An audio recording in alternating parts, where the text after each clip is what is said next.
आने वाले वक्त में दोबारा से छात्र सड़कों पर उतर सकते हैं, प्रदर्शन कर सकते हैं, चेतावनी दे दी है और कहीं ना कहीं अब बातचीत करने की भी जरूरत है। बिल्कुल निषेध। और सवाल ये भी है कि पटना में बड़े पैमाने पर कोचिंग संस्थान चलते हैं जो मेडिकल की तैयारी करवाते हैं, नीट की तैयारी करवाते हैं। बड़े तादाद में यहाँ पर बिहार ही नहीं बल्कि दूसरे राज्यों से भी बच्चे आते हैं यहाँ पर तैयारी करने के लिए। हालांकि अब संख्या उनकी कम हो गई है, लेकिन आपको नहीं लगता कि अगर नीट की परीक्षा में इस तरह की गड़बड़ी होती है जो पूरे देश में एक साथ कराई जाती है, तो इसका असर इन छात्रों पर पड़ेगा और एक दुष्प्रभाव पड़ेगा? बिल्कुल, देखिए अलीम जी, छात्र इसीलिए थोड़े डरे और सहमे हुए हैं। वो लोग कह रहे हैं कि अगर इस पूरे पेपर में गड़बड़ी हुई है, जो नीट की परीक्षा आयोजित एनटीए ने की, अगर इसमें गड़बड़ी हुई है तो जो दोषी हैं उन पे कार्रवाई हो। एक तरफ पटना पुलिस कह रही है कि कई लोगों को उन्होंने हिरासत में लिया, कई जगह छापेमारी हुई, गिरफ्तारी हुई, उन्होंने कहा कि कबूला कि हाँ पेपर लीक में उन लोगों की संलिप्तता है। वहीं दूसरी ओर एनटीए सफाई देता है कि ये पेपर लीक नहीं हुआ है। तो इन दोनों बयानों से कहीं ना कहीं छात्रों के अंदर एक असंतुष्टि का भाव है। छात्र संतुष्ट नज़र नहीं आ रहे हैं और जो भी मेडिकल की तैयारी करने वाले छात्र हैं उनके अंदर भी एक डर है कि वो भी तैयारी कर रहे हैं। काफ़ी मेहनत लगती है इस परीक्षा की तैयारी करने के लिए ताकि उनको बेस्ट कॉलेज मिल सके मेडिकल की पढ़ाई करने के लिए।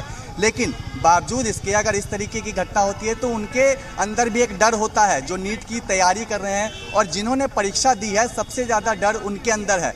वो कह रहे हैं कि उन लोगों को मन मुताबिक उनका कॉलेज मिल ही नहीं पाएगा। जिन लोगों ने इस परीक्षा में पैसे दिए, जो पेपर लीक की बातें सामने आई, उन लोगों का आराम से हो जाएगा, ये आरोप बच्चे लगा रहे हैं। तो इससे समझा जा सकता है कि एक डर कहीं ना कहीं बच्चों के अंदर है और कहीं ना कहीं स्थिति को स्पष्ट करना चाहिए। और इस तरीके की अगर बात सामने आ रही है तो इसको कहीं ना कहीं अलर्ट मोड पर होकर के सुलझाने की ज़रूरत है, स्थितियों को स्पष्ट करने की ज़रूरत है। क्योंकि पुलिस अगर कह रही है कि हाँ उन्होंने इस मामले में लोगों की गिरफ्तारी की है, वो कह रहे हैं कि हाँ उनकी संलिप्तता है, ईओयू जांच कर रही है। ईओयू ने इससे पहले जो प्रेस रिलीज जारी किया था उसमें इस बात को कहा था कि इन लोगों की संलिप्तता है पेपर लीक करने में। और इसी बिल्कुल निषेध जरा जानकारी के साथ साथ हम चाहेंगे कि आपके आसपास और फिलहाल क्या कुछ हलचल है उसकी भी तस्वीरें दिखाते रहे आप। बिल्कुल बिल्कुल, हम तस्वीर भी आपको यहाँ पर दिखाते रहते हैं। और आर्थिक अपराध इकाई ने, जो मैं बता रहा था कि पहले ही इस बात को कहा था कि जिन लोगों ने जो बिहार से संबंध जिनका है, जिनकी गिरफ्तारी हुई, हिरासत में लिया, पूछताछ हुई, उसमें उन्होंने कबूला कि हाँ इसमें उन लोगों की संलिप्तता है पेपर लीक मामले में। उनके पास पहले ही उत्तर आ गए थे, उन्होंने सॉल्वर गैंग के सदस्यों के जरिए लोगों को दिया।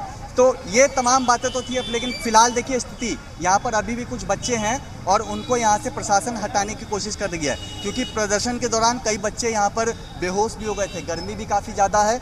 हालांकि यहाँ पर 2-3 बच्चे भी बैठे हुए दिख रहे हैं, पानी पिलाया जा रहा है और प्रशासन लगातार इन लोगों को समझा रही है। इससे पहले भी जब वो लोग प्रदर्शन कर रहे थे उस दौरान भी प्रशासन ने इन लोगों को कहा कि यहाँ पर आप लोग प्रोटेस्ट मत कीजिए, और वो लोग नहीं माने। इसके बाद हल्का बल का प्रयोग किया। लेकिन यहाँ पर जो कुछ स्टूडेंट अभी बचे हुए थे, इन लोगों को यहाँ से अब हटाया जा रहा है। पुलिस फोर्स लंबे समय से यहाँ पर मुस्तैदी के साथ डटी हुई है।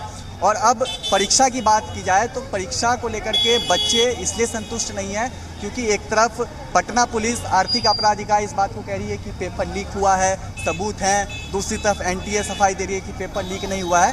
तो इससे कहीं ना कहीं संतुष्ट बच्चे नज़र नहीं आ रहे हैं और इसी बात को हम कह रहे हैं कि उन बच्चों को कहीं ना कहीं संतुष्ट करने की ज़रूरत सरकार को है, क्योंकि बच्चे अगर संतुष्ट नहीं होंगे तो इसी तरीके से प्रोटेस्ट करते रहेंगे, इसी तरीके से सड़कों पर उतरते रहेंगे और वही हालात अलग अलग जगहों से देखने को मिल रहा है। क्योंकि लगातार छात्र कह रहे हैं कि उनके भविष्य से खिलवाड़ हो रहा है और कहीं ना कहीं इसमें दूध का दूध पानी का पानी होना चाहिए। तमाम जो बातें हैं खुलकर सामने आने की बात जो छात्र हैं वो कर रहे हैं। फिलहाल दिनकर चौक पर स्थिति सामान्य है। कुछ जो बच्चे यहाँ पर मौजूद थे जो बेहोश हो गए थे प्रदर्शन के दौरान, फिलहाल वही हैं। पानी पिलाया गया उन लोगों को और अब यहाँ से उन लोगों को भी हटाया जा रहा है और जो भी बाहरी लोग भी यहाँ पर रुक रहे हैं उन लोगों को भी कहा जा रहा है कि अगर कोई काम नहीं है तो आप लोग यहाँ से हट जाए। किसी बाहरी को भी यहाँ पर नहीं रहने दिया जा रहा है और यातायात भी अब पहले की तरह सुचारू रूप से चल रहा है। पुलिस लगातार यहाँ पर कैंप कर रही है। बिल्कुल निषेध, पुलिस कैंप कर रही है और वहाँ पर ट्रैफिक व्यवस्था भी सुचारू रूप से शुरू कर दी गई है। लेकिन निषेध, आपसे ये जानना चाहेंगे क्या ईओयू के तरफ से एनटीए को भी तलब किया गया, एनटीए से किसी तरह की कोई जानकारी मांगी गई है? क्योंकि एनटीए कह रहा है कि परीक्षा की जो पेपर्स हैं वो लीक नहीं हुआ, जबकि ईओयू के पास पर्याप्त सबूत हैं इस बात के कि परीक्षा के पेपर लीक हुए हैं।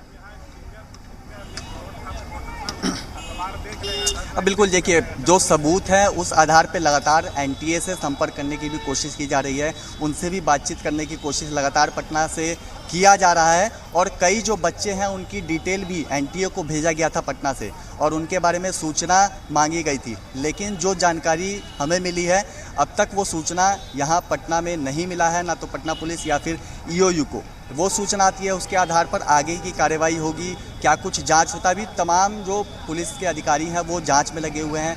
दूसरी तरफ आर्थिक अपराध इकाई जो है वो भी इस पूरे मामले को लेकर के जांच में लगी हुई है। लेकिन एनटीए और जो प्रशासन है दोनों को एक दूसरे का सहयोग करना पड़ेगा। जो सबूत पटना पुलिस दे रही है, ईओयू दे रही है, उसको देखना होगा एनटीए को, क्या कुछ स्थितियां हैं, क्या वाकई में पेपर लीक हुआ है, अपने स्तर से एनटीए को भी देखना होगा। लेकिन अभी तक एनटीए ने इस बात को नहीं कबूला है कि ये पेपर लीक हुआ है। बावजूद इसके लगातार पटना पुलिस आर्थिक अपराध इकाई सबूत के साथ कह रही है, जिन लोगों को हिरासत में लिया है उन्होंने कबूला है।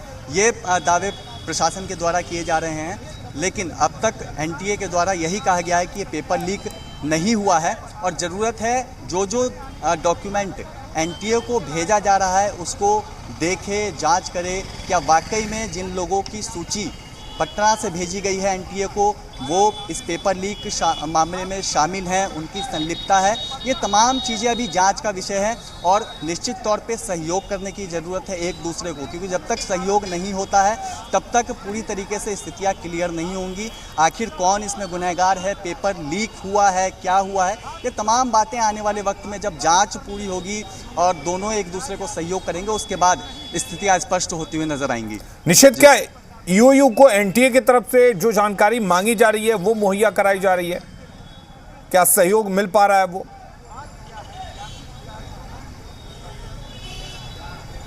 बिल्कुल देखिए, सहयोग मिलने की हम बात कर रहे हैं कि अब तक जो हमें जानकारी मिली है कि अब तक उधर से कोई जानकारी नहीं दी गई है।